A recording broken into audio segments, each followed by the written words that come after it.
Good morning and welcome to Ask the Expert. I'm Joe Taylor.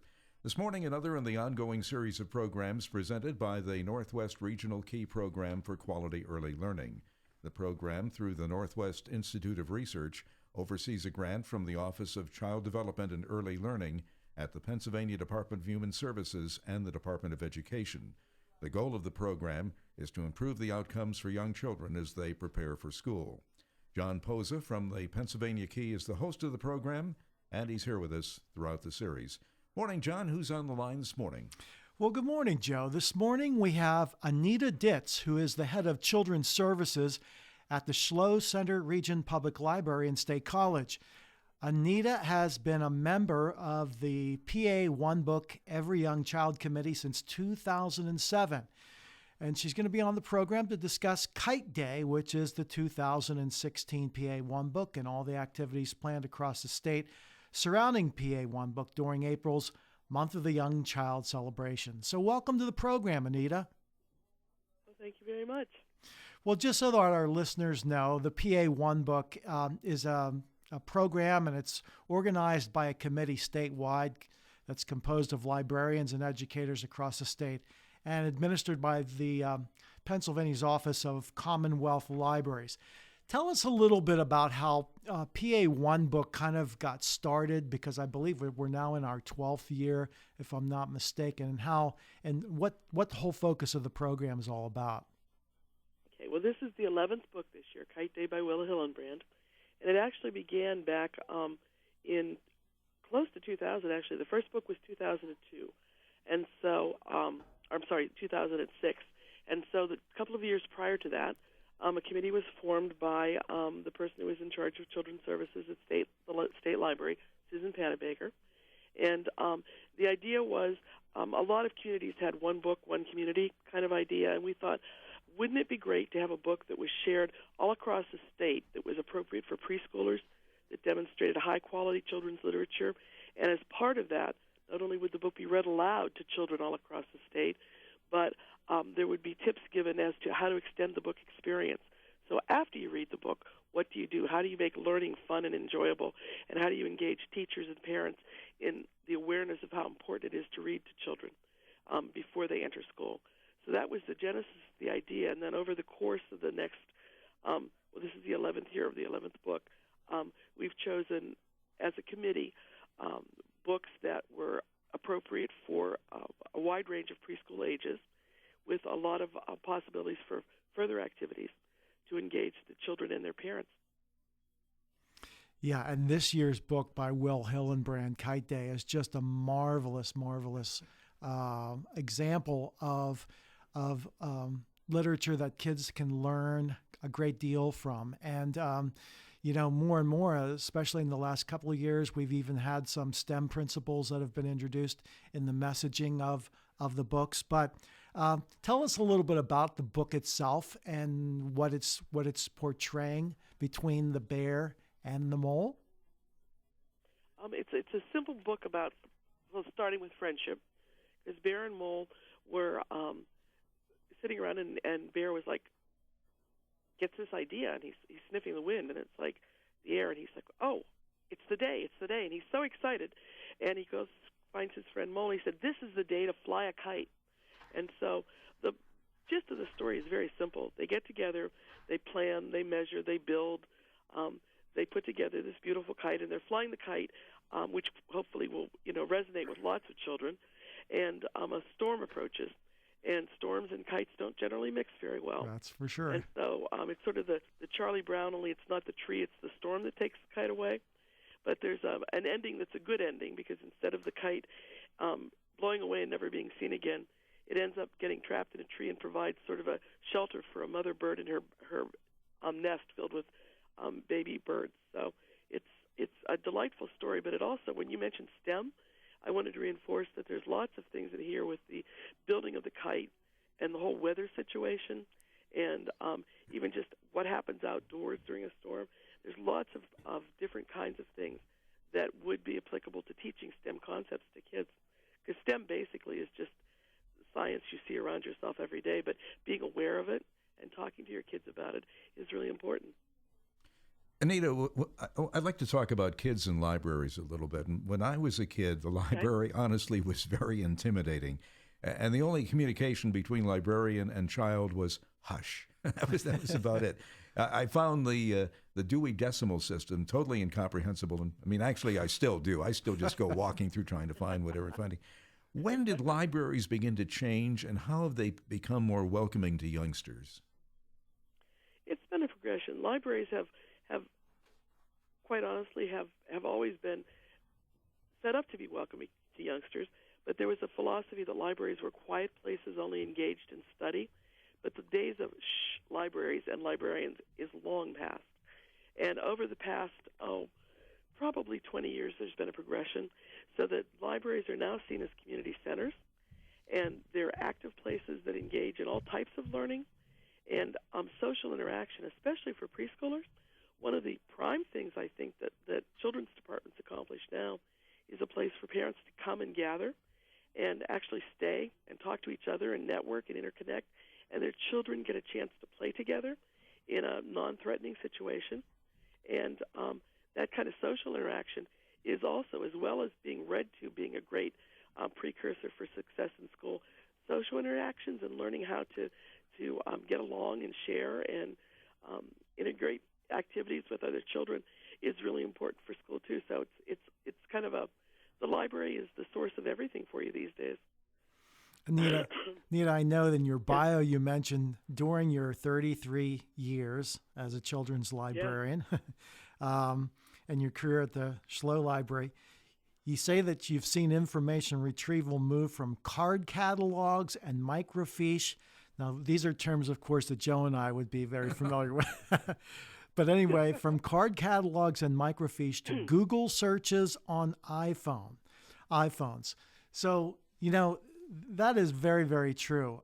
And contrary to how it was when Joe and I would regularly visit the library as youngsters, now people at their disposal have their own sources that they could actually use to search for information.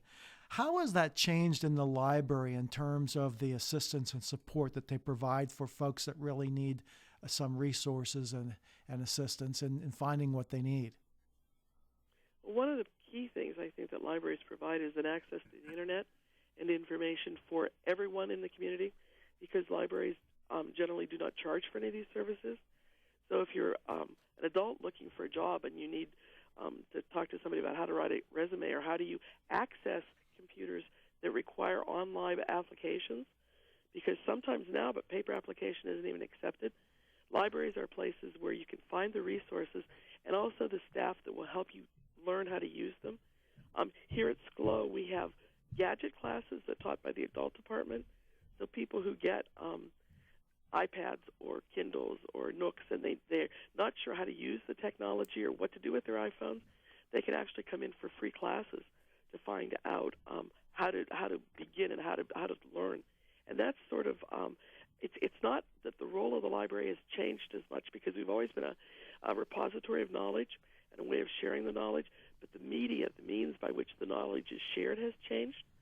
And so in the children's department, we've had computers for a long time with computer games for kids to play with, but we're using iPads more now with story times, and we're using them.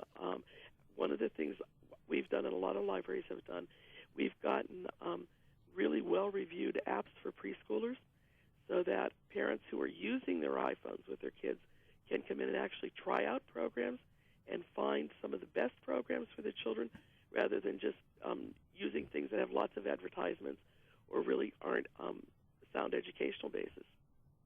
It seems over the past several decades, more and more youngsters have been diagnosed with reading disorders, and that, to me, would seem to cause them to be afraid of reading, and I guess if you think about it, afraid of books. How have libraries worked with educators and other professionals to make book reading a positive experience for these kids? Well, one of the things that's sort of been the foundation for children's services in public libraries has been the story time. Now we've gone and progressed over time, so they're more than just reading books to children and sharing a song or a story. They're underpinned with solid early literacy concepts, so that one of the things that we hope happens during story times when parents attend is not only are they exposed to quality literature, which really makes a difference if it's a good book that you're listening to that keeps your interest, but also can see ways to how to read aloud to make books interesting. And I know myself, when I see someone do a reading, I take tips from them because I can see what engages the children and what doesn't.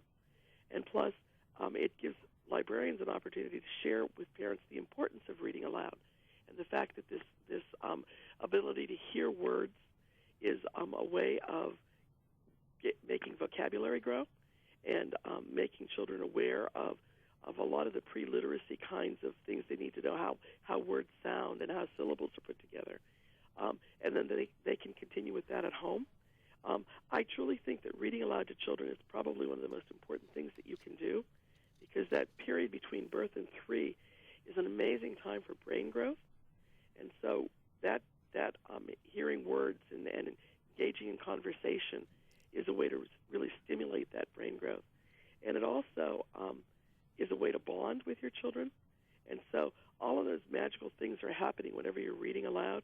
And libraries are in the business of helping parents make that occur, because obviously attending one story hour for half an hour each week is not going to lay the foundation you need for your kids to succeed in school and actually to become lifelong learners. So hopefully librarians are helping parents engage in the act of making reading an enjoyable experience, which certainly plays an important role in making somebody want to learn to read. Absolutely. I had the opportunity to visit with Will Hillenbrand just yesterday as he was on his tour. He was at the Rebecca Arthur's Library in Brookville and gave a wonderful presentation to kindergarten children and pre-K counts children there. And he, in his presentation, tells the story of how he became interested in books and in illustrations, and he mentioned and he emphasized that sometimes he grew up. He had a real fondness with his grandmother, and he tells a story about how he would always want to be on his grandmother's lap, and it wasn't so much that she had to read to him, that she just had to tell him a story, and it stirred his imagination, and that is what got him so much interested in the illustration part of writing. And of course, he tells the story of having grown up being the son of a barber, and his grandfather was a barber, and he used to go into the barber shops, and he would sit there and listen to the stories that different folks would tell the father, and it would stir his imagination. So even not only the books, but just listening and having adults talk to children and tell stories is also so much a part of growing up. I think one of the things that is key to what you were just saying is the fact that when you are engaged in reading a book or having a child sit in your lap and tell a story to them, or family stories that only you can tell, that are the sense of individuality that you give your kids, is you're spending time one-on-one, and when they're sitting in your lap, they're finding out that you really value them. Because one of my catchphrases is kids spell love T-I-M-E, and when you're doing this focusing on them and sharing books and stories with them, you are really telling them that they are important to you and that what you're talking about is important also. Absolutely. You're in State College, where it can be assumed that many, if not most, youngsters come from families where reading is part of family life. What about more rural areas like ours, how can libraries reach out to non-reading parents to begin exposing their kids to books? And in your opinion, how important is this to the future of the child, and maybe even by extension to the future of the family? Well, I used to, actually I lived near Clarion, a little town named Marble. Oh yes, sure. very close to us. You know where Marble is? Oh yes, near Freiburg. Yeah. Yes. Yes, in Clarion County. That qualifies as rural. And, Definitely, yes. When I was working in the library there, quite honestly, libraries in smaller towns have an even more important role, because they literally are the community center in a lot of places. And so it's a place where the role of the library is to encourage parents, to let them know that it's an accessible place, and it's not a judgmental place.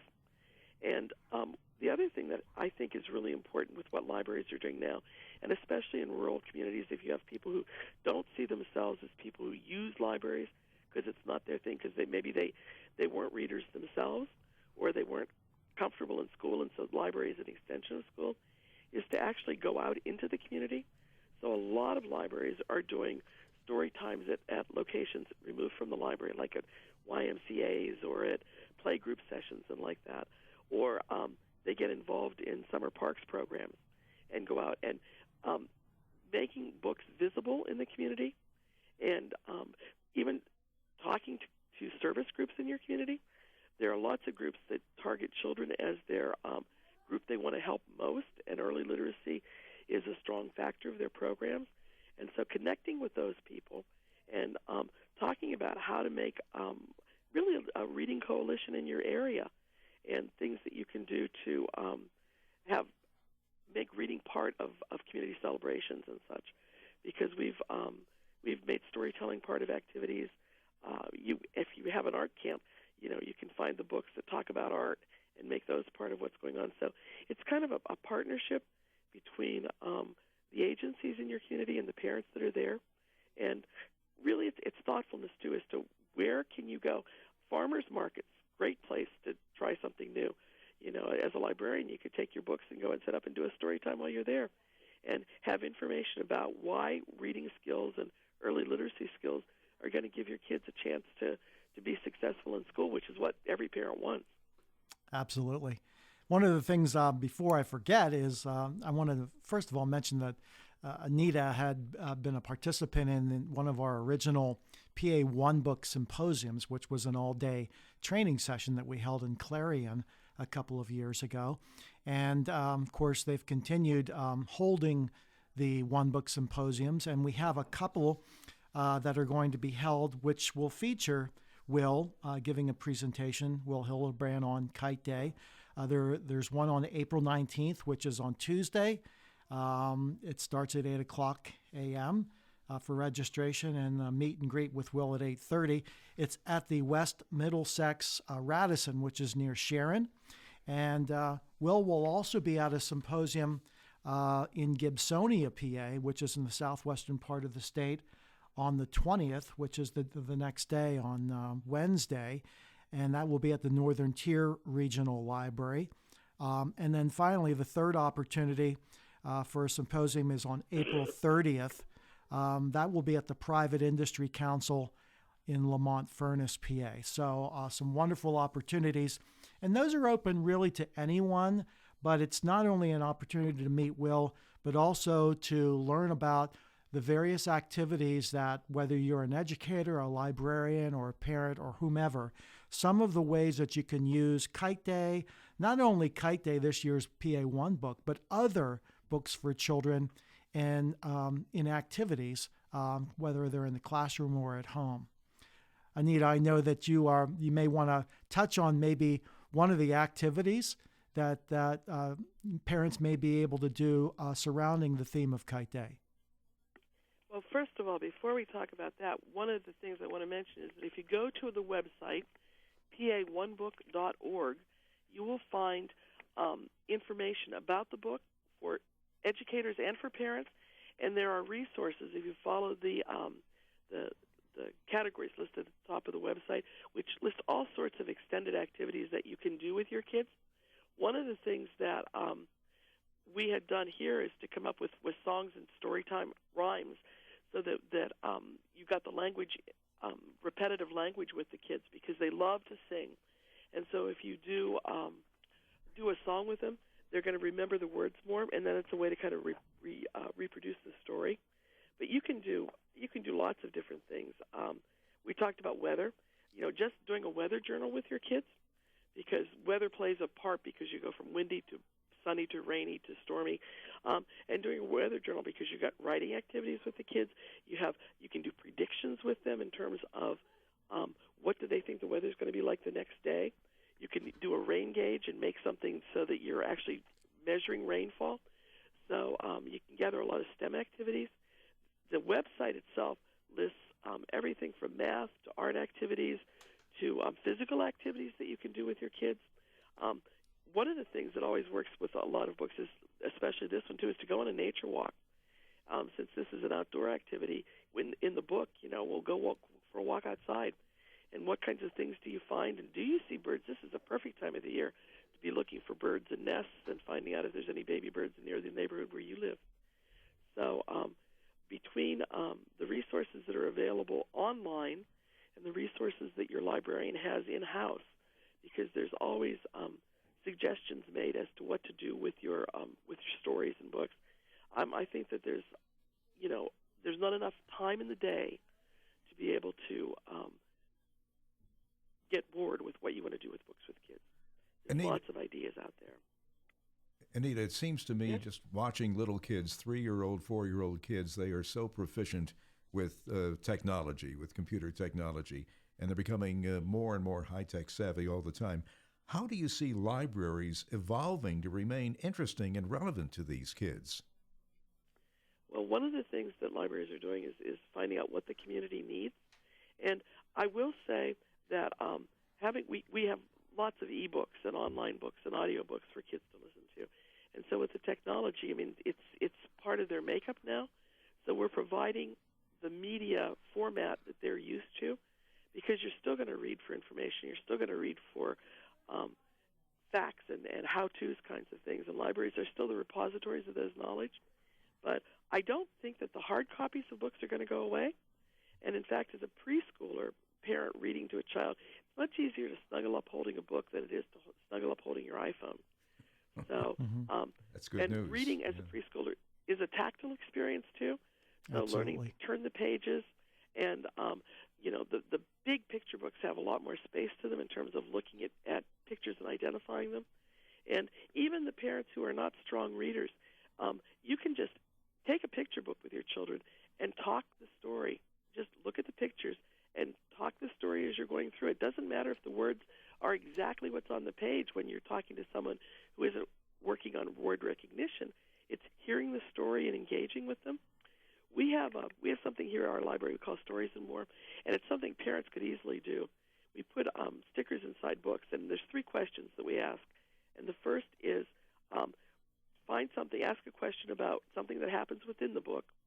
And the second question is find an activity in the book and then extend it a little bit. So if you were making a kite, you would say, well, where do you think we could go and fly a kite today? Well, where do you think we could do that? And then the third thing would be actually something to do. Maybe it would be to make a kite together.